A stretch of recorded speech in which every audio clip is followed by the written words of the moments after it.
আমার বিয়ের প্রায় ৫ বছর হতে চলেছে। কিন্তু এই সমস্ত সকল জিনিসপত্রগুলো দেখে কি মনে হচ্ছে? যেমন আমি আজই কিনে নিয়ে আসছি বা আজকেই হয়তো আমার জন্য পাঠানো হয়েছে। এই মজার আর ইন্টারেস্টিং কিছু জিনিসই আজকে আপনাদের সাথে শেয়ার করতে যাচ্ছি। আসসালামু আলাইকুম everyone. This is me Rifa. কি অবস্থা সবার? আশা করি সবাই ভালো আছেন। থার্ড ফ্লোরের সাথে পাইপ লাগানোর জন্যই মূলত আমার রুমে একটা ছোট্ট করে একটা স্টোর রুম আছে। ওইটা খুলতে হইছে আরকি। তো তার ভিতর থেকে এইসব গুপ্তধন বের হয়ে আসছে মূলত। সেই বিয়ের ৫ বছর আগে আমার বিয়েতে আমার সাথে কী, কী দেওয়া হয়েছিল, আমার আব্বু-আম্মু কী, কী দিয়ে দিয়েছিল, আমি নিজেও দেখিনি। আপনাদের সাথে আমিও আজকেই ১ম দেখলাম।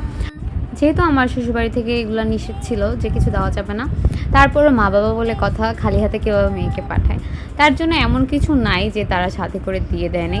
দেখুন গুড়ি চালানো থেকে শুরু করে আমার মনে হয় না এমন কিছু আছে যেটা আমার সাথে দেওয়া হয়নি। শুধু এগুলো না, ফার্নিচার, গহনা যা লাগছে সবই দিছে। কিন্তু এগুলার একটা জিনিসও আমার শাশুড়ি এগুলা ধরে নাই। এগুলা যেভাবে আমাকে দেওয়া হয়েছে সেভাবেই সে সুতা বেঁধেই আমার স্টোর রুমে ফেলে রাখছে। তার কথা হচ্ছে, এনেছো যেহেতু নিজের কাছে রেখে দাও, ইন ফিউচার কাজে লাগলেও লাগতে পারে। এখানে একটা জিনিস আমি দেখতেছিলাম আর আম্মুর কথা খুব মনে হচ্ছিল, আব্বুর কথা খুব মনে হচ্ছিল যে তারা কতটা ভালোবেসেই না আমাকে এই জিনিসগুলো দিচ্ছিল। যদিও আমার কাজে লাগে না, তাতে কি কখনো না কখনো তো লাগতেও পারে। তার জন্য এগুলো সুন্দর করে সব লুক দিয়ে পরিষ্কার করে আবার আগের মতোই আবার স্টোর রুমে তুলে রাখবো। কিন্তু আপনারা এখানে কি দেখলেন? শুধুই কি হাঁড়ি পাতিল?